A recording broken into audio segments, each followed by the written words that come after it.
ওই ওখানে পাতকুলা করে ওই যে 4 টান দিয়েছিলাম বাসের টাকা ওই যে কখন আসছে 4 টান আর সব কিনে দিতে হয়েছে।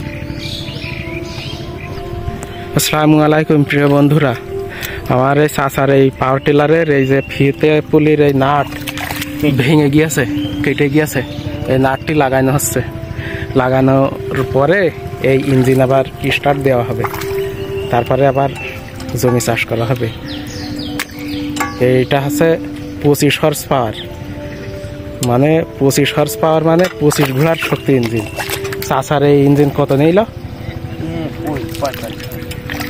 এ গাড়ি কিন্তু অনেক দিন কিনা, 45,000 টাকা দিয়ে কিনা, কিন্তু এখন 45,000 টাকায় যে টিলার হবে তাতে সেই ট্রলি তৈরি করে রাস্তায় ইট বালি বওয়া যাবে না, আর এরকম কাদায় নামাইনো তো দূরে থাক।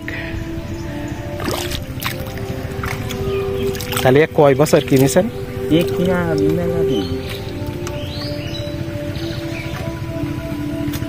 বছর 3-4 মনে হয় কি